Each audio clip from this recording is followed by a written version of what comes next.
Okay, first I'd like to thank the Folding Chairs Association and the Faith Assembly for inviting me. And my name is John Bergener, and I'm chair of the Divide New York Caucus Incorporated.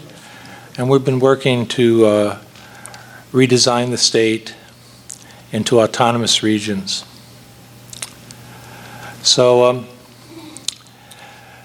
basically, now those of you that have the handouts, I'm going to do slide A. And basically we started this around 2015. And the reason we started it in 2015 was basically a lot of jobs had left the state, and a lot of people's kids had left the state due to the lack of jobs and the like. And upstate was in a major decline. And the reason it's in a decline is very simple. It's basically unfunded mandates.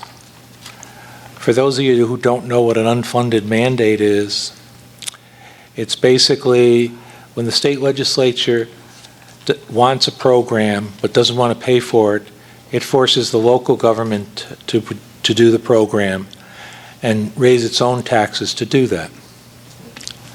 So currently with unfunded mandates, I'll use an example, my own county, Albany County.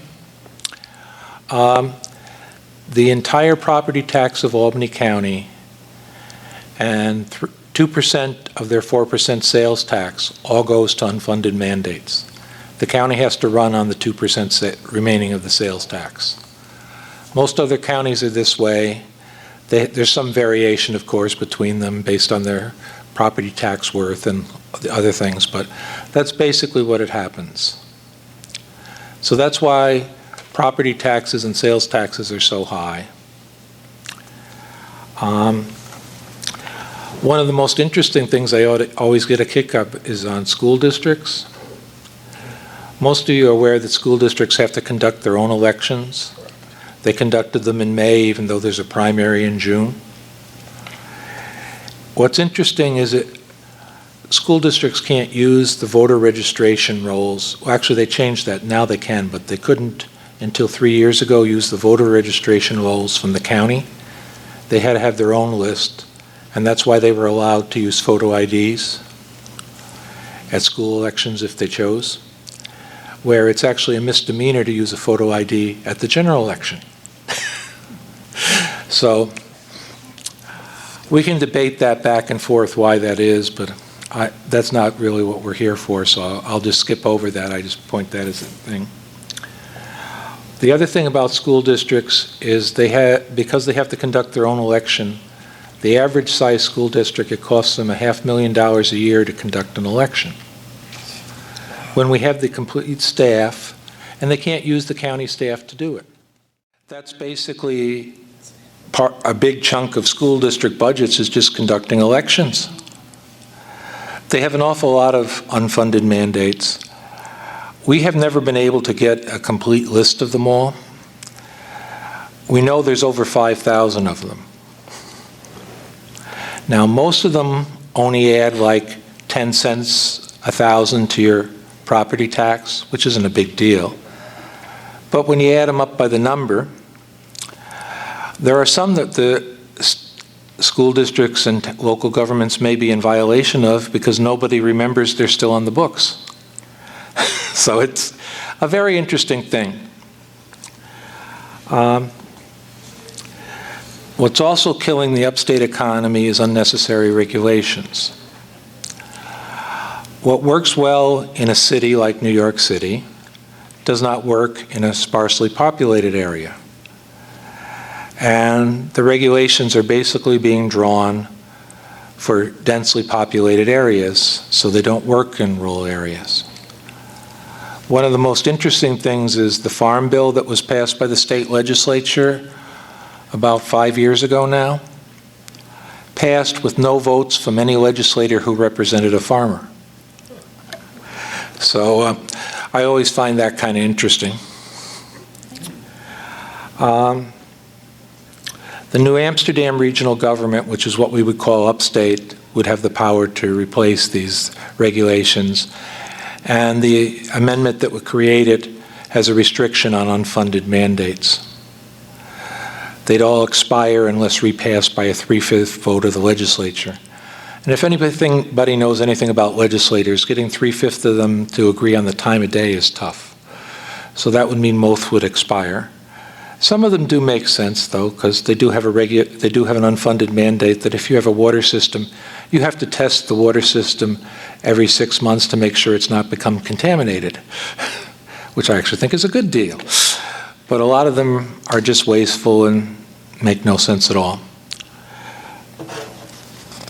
Now, if you go over to slide B, our succession plan calls for forming a more Republican form of government with a small r, which means more representative and minorities have more rights. So rural people have more rights and the like.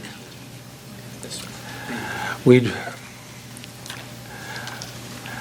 remove the regulations that are destroying us, and we would redesign the state into 3 autonomous regions. The upstate region would be known as New Amsterdam. The suburbs would be known as Montauk, which is Westchester, Rockland, and Long Island. And New York City would be New York City, the New York region. The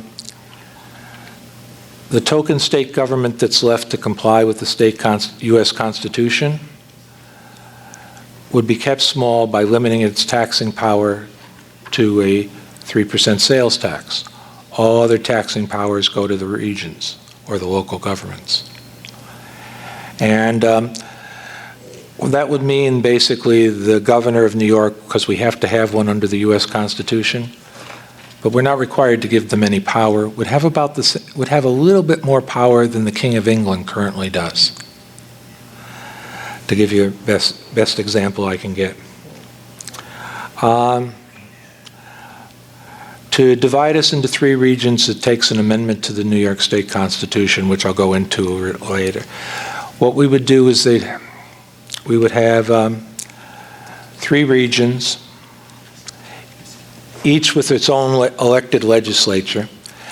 And for 6 weeks a year, the 3 regions would meet together to act as the state legislature, with their votes weighted by the population of their districts to comply with the Supreme Court ruling Reynolds versus Sims, which is the one van, one vote ruling, which actually created the problem we're currently in.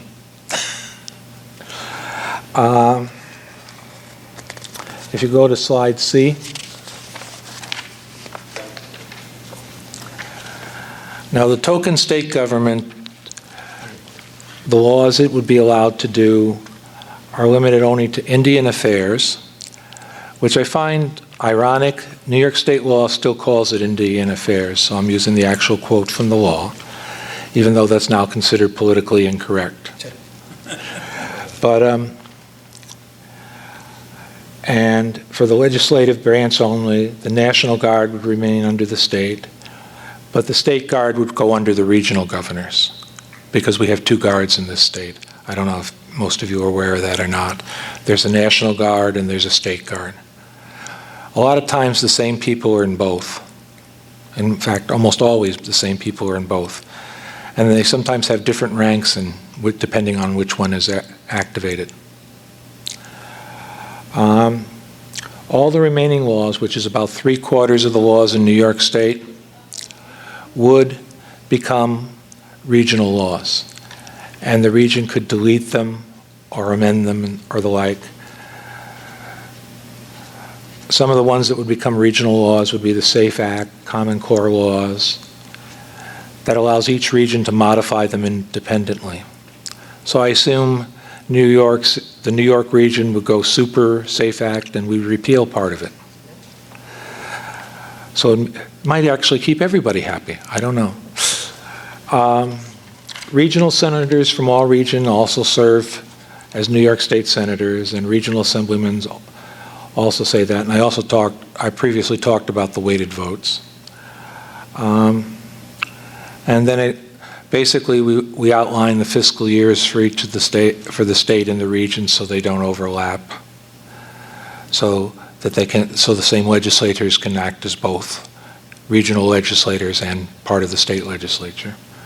That would bring us up to slide D.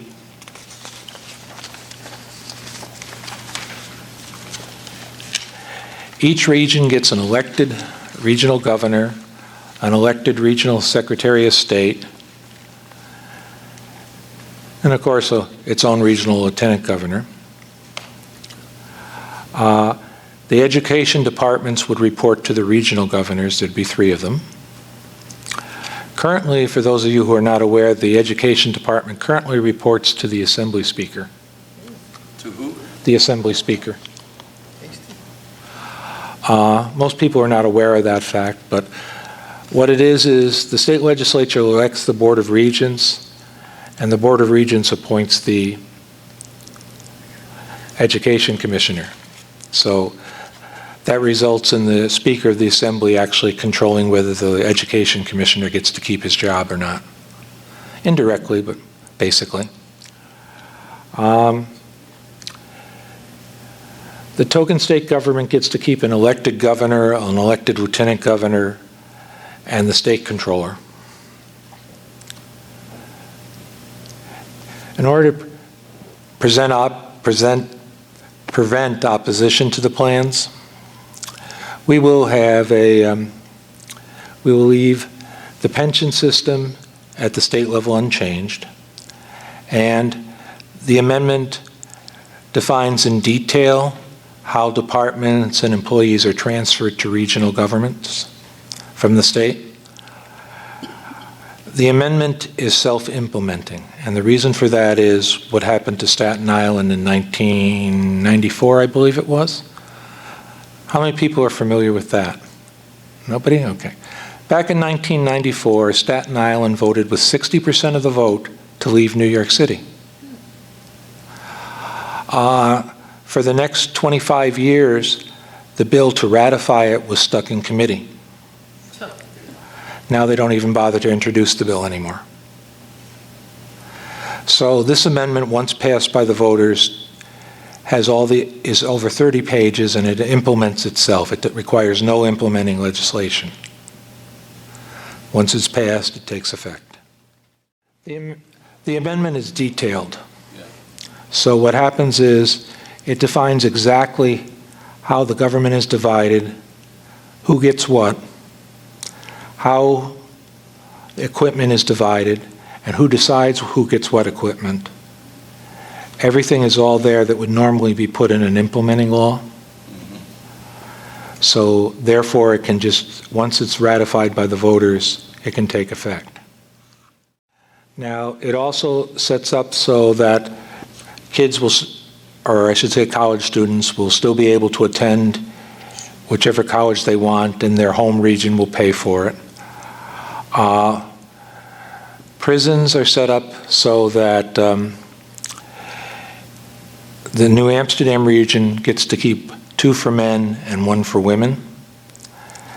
And all the rest of the prisons will be assigned either to the Montauk region or the New York City region, because most of the inmates come from there anyway, and they will operate those.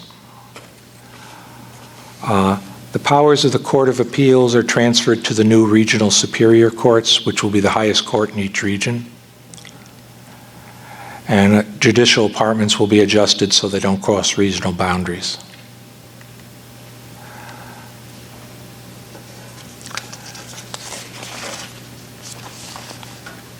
Now, if you go over to slide E, this is my most fun slide here because it's so strange. This will allow us to redo the school aid formula. How it currently works with the New York State school aid formula is every budget year it's amended, but nothing in it that was there before is ever deleted. So then the education department goes through that and takes its best guess of how much aid each school district gets. Whether it's a big New York City school district, or it's an upstate school district, or a small rural school district, the formula is supposed to be able to handle that. The problem is, since nothing's ever been deleted from it and it keeps being added to, nobody really understands the formula anymore, including the bureaucrats that implement it. So usually whatever they say goes, because no judge can interpret it either. It's a very interesting formula, and that's part of the reason our school taxes are so high in some places. The other part is they have an income tax offset on your school taxes.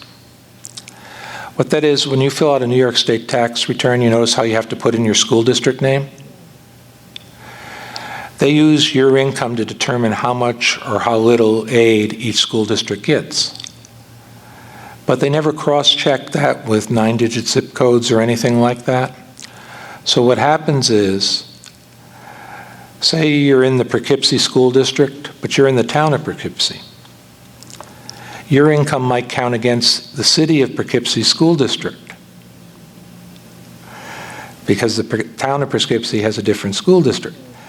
And it works the other way too, depending on, because a lot of people without kids are not really aware which school district they're in, because their taxes are escrowed, so they don't really pay attention to it. If you have kids, you know what school district you're in, but if you don't, or you're a young couple that doesn't have them yet, a lot of times you don't know. This would allow regions to approve their own, and also the unfunded mandates on school districts, some of them which make sense and some of them don't. Like, one of the things is the elections will be taken over by the County Board of Elections. So that saves every school district $500,000, at least. Some of the bigger ones, it cost them more than that. So each region gets to design its own funding formula.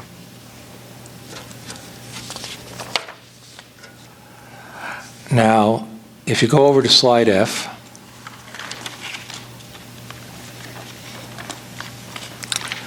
okay, there are two ways to amend the New York State Constitution currently. One is a constitutional convention. It gets voted on every 20 years. It was voted down in 2017, so it doesn't come up again until 2037. Each senatorial district gets 3 delegates and 15 are elected at large.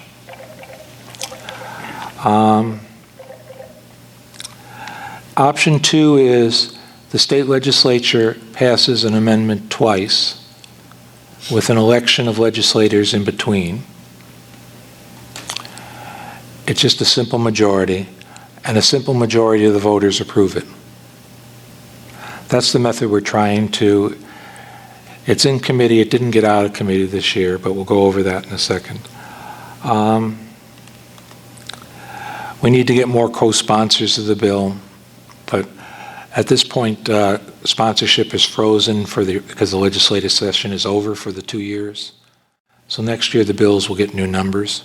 How we would be able to get this to work and get it out of there is, New York State's Constitution does not have a right of petition for the people, but it does have a right of petition for municipalities. New York does everything different, what can I say? Which is called home rule. So if a county were to pass a home rule resolution under the New York State Constitution, their senators and assemblymen that represent them are obligated to co-sponsor the bill they passed the home rule resolution about. They're not obligated to vote for it, but they are obligated to sponsor it or co-sponsor it. What basically happens with that is, we also have found out that no county, no town, no city has passed an official home rule resolution for at least 70 years. Because all those resolutions that were passed, like the SAFE Act resolutions and stuff, they were all non-binding resolutions, which means they're meaningless. A home rule resolution, after it's passed, a county official has to transmit it to their legislators. And after talking to 3 lawyers, since no court has ruled otherwise, the only way that's legal to transmit it is certified U.S. mail. So they have to send it by that because no court has ruled that email is equivalent. And as far as we've been able to determine, no town or city has done the second part on any resolution in at least 70 years. So if you look at slide G, we have sample home resolutions. We have about 3 towns that have passed them. We have no counties that have passed them. If we could get counties to pass home rule resolutions, that would get the issue in the press and get it, because what I discovered, because we have leaders, one of the reasons I like to stay neutral on a lot of issues is we have leaders in New York City too, and they are very liberal, to put it mildly, but they want to get rid of us for the exact opposite reasons that we want to get rid of them. So this issue, if it ever went to the voters, would be very popular in New York City, which is good because we would need it to pass. But that is how the home rule resolution's there. If you look at the bottom, you notice the bill numbers that you've seen already are going to change again in January, because bill numbers change every odd numbered year as soon as we know what they are. But you can't get them in advance, so usually you have to wait till like February 1st to get the new bill numbers.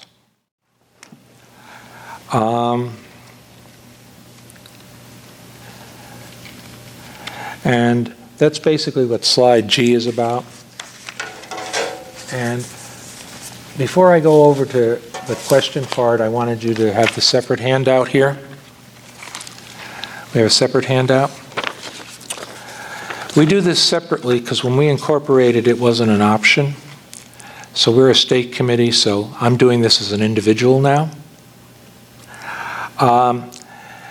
Since about 1867, every state that's come into the Union has come in a pair, one leaning Democratic and one leaning Republican. I went back, I haven't been able to find a single example of that. I did find one where they were separated by 3 years, but they had a gentleman's agreement to do it that way, back when gentlemen's agreements meant something. But in any event, what could be done is Puerto Rico could come into a state, they lean Democratic, and New Amsterdam could become a state leaning Republican. And that would balance it out. And basically, because that keeps the Senate even again, because that's what the big deal is. That's why Puerto Rico was blocked by the Senate when they passed a bill to admit it. They voted to come into the Union 4 years ago, even though they have more population than 4 states. They've been stalled by the U.S. Senate. So basically, what this would do is it's a resolution. You can see where if you see here, there's links on there to give you more of the details of it. If a congressman were to introduce it, I think most upstate congressmen and Long Island congressmen would have to co-sponsor it immediately because it would be so popular. This would take Nassau and Suffolk and the rest of upstate and bring us in the state. Westchester, Rockland, and New York City would remain New York City. The reason we think New York State would grant permission to do this is New York State currently is broke. They just got bailed out this year by federal presidential discretionary funds, basically. Their budget deficit was equal to almost half of the budget expenditure.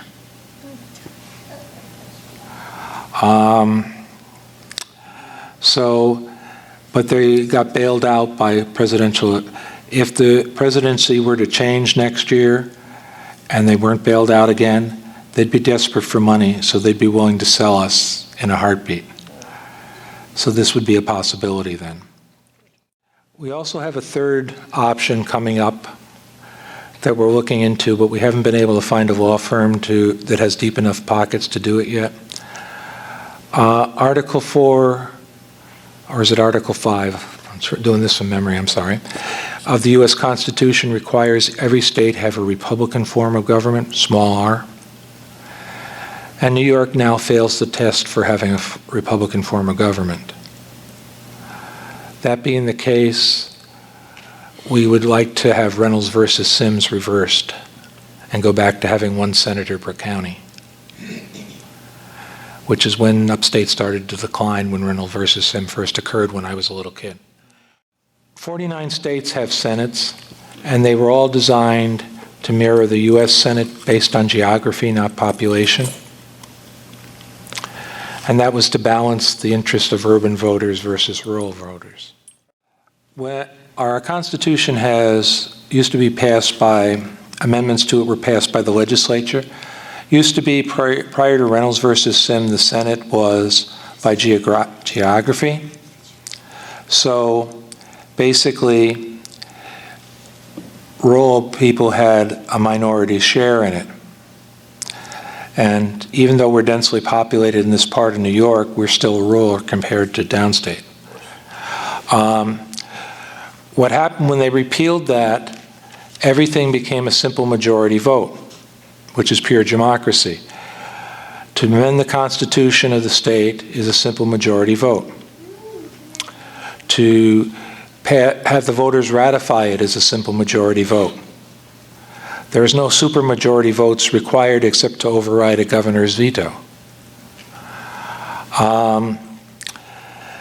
The other things we discovered is basically when they did get enough power to override a governor's veto, they changed the election law so most of the minor parties in the state were eliminated because the number of votes you need to become a permanent party is prohibitively high now.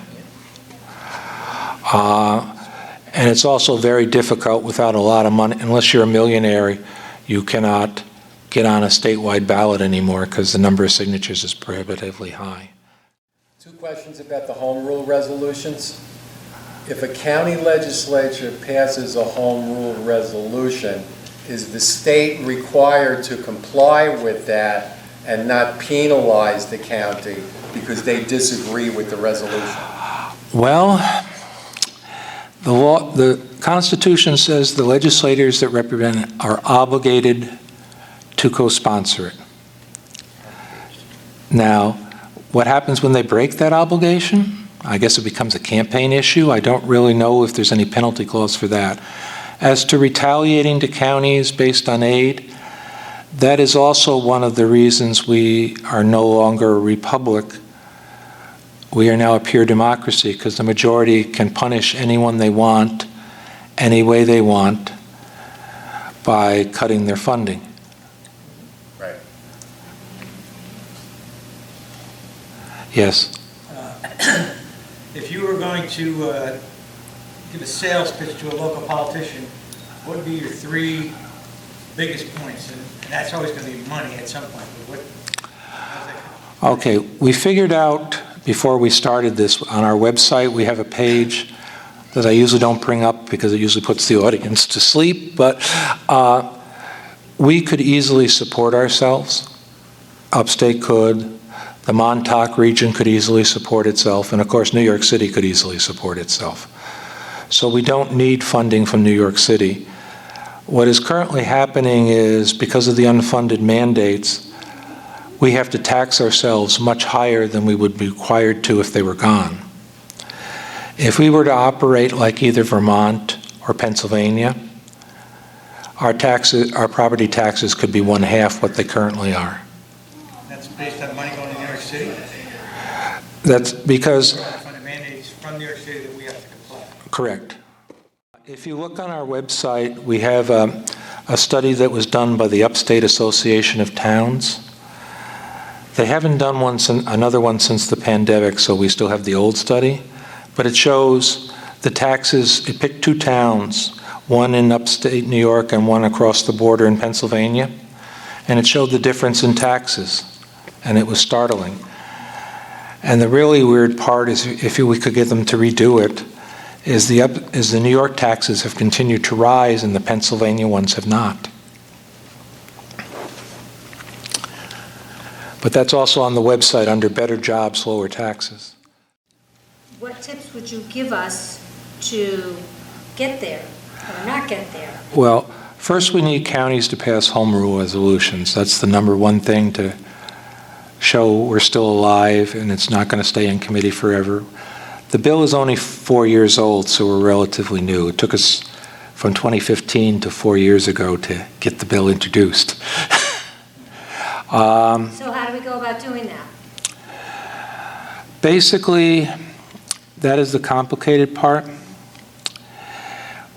One is the tax law savings for doing it that way. The other is we'd be our own bosses. We wouldn't be bossing New York City around when we have control, and they wouldn't be bossing us around when they have control. Everybody could run their own thing. And if somebody mismanages it, plus, when we wanted to divide into two states, both the Rockefeller, back in 2013 and 2010, RIT and the Rockefeller College did studies on splitting us into two states, and they both came to the conclusion we couldn't afford it. So we went, and that's what we did, we went through those two studies and we discovered, one is, they left out 3 counties because they were putting Dutchess, Putnam, and Orange in New York City, New York State. And that would, you guys have a lot more income than Upstate does. So that would not work. And the other thing they assumed, but they did not, is that we would operate the same way we do now. If we operated the same way New York State now as a region, of course we'd have the same problems. That is, we'd have the same unfunded mandates, we'd have the same, like, by removing the mandates and letting governments, local governments decide what services their people want, that makes a whole lot more sense. And how would we lop off these mandates? The amendment has a clause in it that all mandates, whether by law or regulation, expire 1 year after the amendment takes effect, after the new regional governors are elected, and to restore them it takes a 3/5 votes of both houses of the legislature. So you're not going to get too many through that gauntlet. So most of them would just expire. What people wanted, what local governments would do. The question is, we also have, right now we have a tax cap for municipalities, but the voters don't get to vote on it. The amendment would force the voters to vote on tax cap if they want to override it. Because otherwise the surplus money would just be spent in some places and they would just keep it going. This will stop them from doing it because they have to explain to the voters why they need this or that. There are a lot of new services that are nice. Everybody likes nice things, but when you have to pay for them, it's another matter.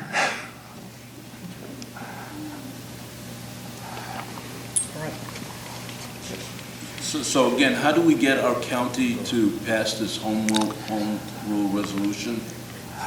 You have to get, well, in Dutchess, are you in Dutchess? Dutchess, yeah.